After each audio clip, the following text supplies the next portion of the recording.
Alfredo Aguilar. He's the son of Mexican immigrants. He's a winner of the 9-2 Wise Discovery Contest and author of the chapbook, What Happens on Earth, which we have for sale right over there. He has been awarded fellowships from the MacDowell Colony, the Loaf Writers Conference, and the Frost Place. Originally from North County, San Diego, he now resides in Texas. Welcome, Alfredo. Hi, everybody. Thanks for coming out to listen to poems and stuff. You guys are kind of my favorite people. Yeah, so I'm gonna read some poems. This is what the chapbook looks like. I'll probably read from it later, or maybe now. I'm not sure. Actually, I'll probably read some newer work and then kind of go backwards.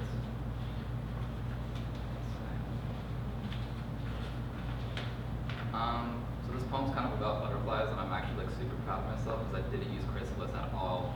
But yeah, that's kind of what it's about. Every autumn, monarch butterflies migrate from the Californian coast to the mountains in Michoacan, to return northbound in March. The journey back begins near the city my father was born and ends in the state I was birthed. Along this route, the monarchs rest on oak and pine, but no individual butterfly ever completes the round trip. On the path north, the monarchs lay their eggs. The eggs hatch and they will, perhaps without realizing, finish a return started by the generation before them. No matter how long my parents have lived in the United States, they never think of themselves as Americans. And I'm certain Americans don't think of them that way either. Americans look at my face and think Mexican. I don't think of myself as completely American, and yet all the Mexicanos would call me Americano. See that branch full of monarchs, that fluttering flock of orange? Tell me, are they American-born or Mexican? The monarchs' movement yields to no country, only to rest, milkweed, and a kind climate. In Michoacan, there is a sanctuary for the butterflies that where in February entire trees are covered in orange wings. People from the world over come to witness this wonder. Science still can't fully explain how the migration happens, but some speculate it's genetic memory, an inherited map passed down from previous generations to find the way back. Both of my parents, like so many others, say they'll return to Mexico someday. I'm not sure if I believe them or if they believe even themselves. When was the last time you went to Mexico, that my parents ask? It's been years, I say. Those places have nothing for me to return to, both sets of grandparents dead, family members in a country that are forever lost to me. You probably won't ever go back by yourself, huh? They ask. Perhaps one day I will go back, if only to meet the migration of the monarchs for the first time, to witness a sliver of that long journey, knowing the monarchs that return won't be the ones I'm looking at now, but the ones yet to be born. Perhaps the place I'm returning to isn't a place, but a feeling, a sense of shelter, a song I can cast around me. Perhaps I've always known the path and I'm singing my way back. Wherever I walk, I bring all who came before me.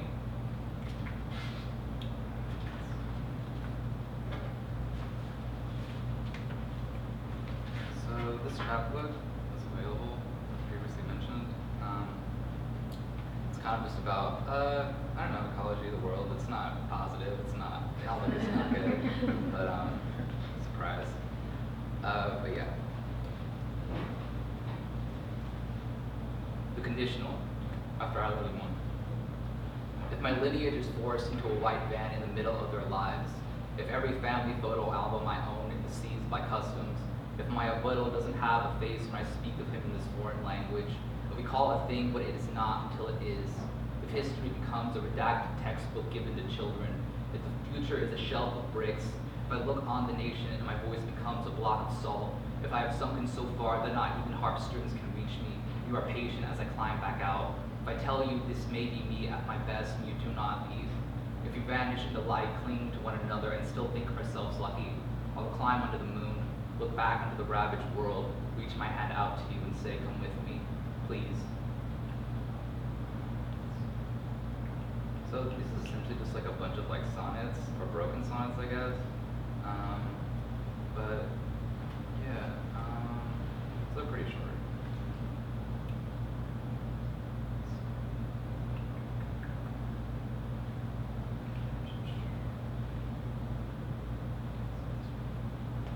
At the edge of the country, I watched the sun sink into a corner. I built a fleet of boats from beloved's letters and set every word on the water. I'd stumbled through so much of my life painlessly, even even my baby teeth had slipped out softly. I'd stepped, and the ground below my feet didn't disappear. I'd seen nothing on the horizon, continued to walk, and was inside a mountain range. I thought I wouldn't live until the next moment, and strings pulled me into it. I looked at a necklace of headlights on a curved bridge. The moon rose. All I ever wanted to be was light rushing to rest in someone's eyes.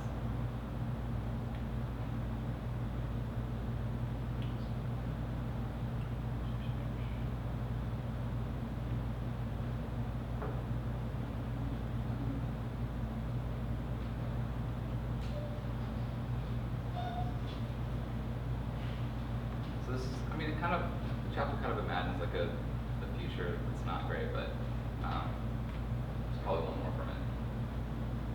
Skips past between towering steel buildings jutting from the ocean. Skyscrapers' windows reflect the sun. On some roofs, gardens. Sea life finds a new home in a library, a subway cart, a brick building. In the desert, the opulent palaces are abandoned to reptiles, and even they do not emerge until after the sun sets. Here the paint peels off every wall and sign. Rows of houses lie empty.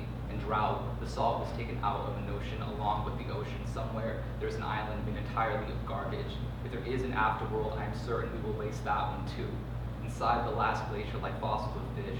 When it melts, the fossils will be given back their muscle, their sparkling scales, their ancient teeth.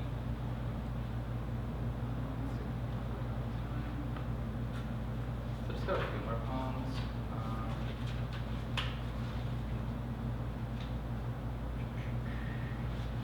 I tend to write about childhood a lot and just kind of how it relates to like place, and that's kind of like in San Diego or like San Diego County, but yeah, this is kind of about that sense of place. Childhood is a realm that language charts like any map. Do you remember, as an infant, your mother bathed you in sugar water? Your father, having returned from work, lifted you up. You kissed his warm, stubble cheek, then winced as he tasted like the ocean. Here, your parents were only ever your parents. You sat in the back seat singing along to a cassette tape, throwing syllables like fistfuls of rice. You placed a popsicle inside the microwave, said it was too cold. In the garage, you, the little brother and cousin, chanted around a poisonous snake your father had severed with an axe. You plucked a pomegranate off the neighbor's tree and opened it with a bat. Your fingers, teeth, and t-shirt stained sticky purple red. On picture day, it was so warm you took off the button shirt your mother had chose just for you and posed in a white tank top. You danced home from the hospital with your newborn sister, whose name you had won in a coin toss.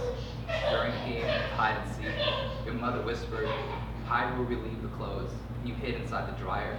You lay in that dark curd belly, refused to come out when everyone called your name, and nobody ever found you. So I think I probably just got one more poem, but I'm not sure this alarm's go off. So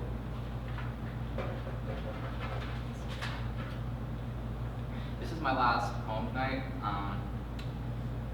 and honestly, I'm not looking forward to it or finishing it because endings often make me sad. Not to be dramatic, but biting the big one is personally for me the scariest thing in this life. I'm using this euphemism because I don't really like talking about death all that much, how it takes away the people we love and we never get them back. But honestly, I'm probably more self-centered about death than I'm letting on. When I was a child and first conceived of dying, I thought that when I'd go to heaven, the perception I had of this life would end. My child's body would have a new, unknowable consciousness that I would sit outside of my entire afterlife, where all I would do is sing. I immediately began to cry and hyperventilate. I'm going to stop talking about death now because I might start to slip and not be able to climb back out. Suffice to say, I'm very attached to my mind. It's true, endings are sad, but they can also be beautiful. For example, the ending of a really good book, or the last bite of a particularly excellent biscuit, or the one time when I was with my friends at a coffee place that never closed, and it was the middle of the night and the coffee was warm, and I was seated at an outdoor table that was far too small, surrounded by people I loved, and we were talking trash about our little corner of the world because to us it was the world, and there was a lull in the combo, and I looked at my white sneakers, swayed them to and fro, realized that the small world only existed if we were all here, and at some point that night, one of us said, well, I should probably get going now, and we all followed suit, exited one by one, each one of us taking home a little bit of that world until it finally vanished. The last time I said farewell to my siblings and cousins before moving, we spent 30 minutes saying goodbye and hugging multiple times before one of my cousins blurted out, "God damn it." We become our parents, and I fell laughing into the leather couch because I'd never felt a laughter so full and true. Maybe in the end we do become our parents, or not. It probably doesn't matter. My parents used to say, a los 3 días el muerto y arrimado a fiestas. The last thing I want to do is wear out my welcome. Thank you for coming in here tonight and listening to poems and watching us read these poems. For not yelling out rude things like turn this poem around and write it all the way back home. It sucks. You suck. Or my God, another sad poem. I don't want to keep you from your warm, luxurious bed or the good love that's waiting for you. And if you have either of those right now, know you will soon find them. There's an entire life outside this poem that's joyous and terrifying. We have to decide for ourselves what to do with it before it's over. I don't want to keep you from that either, so I'll just go ahead right now and go over your ear and end right here. Good night.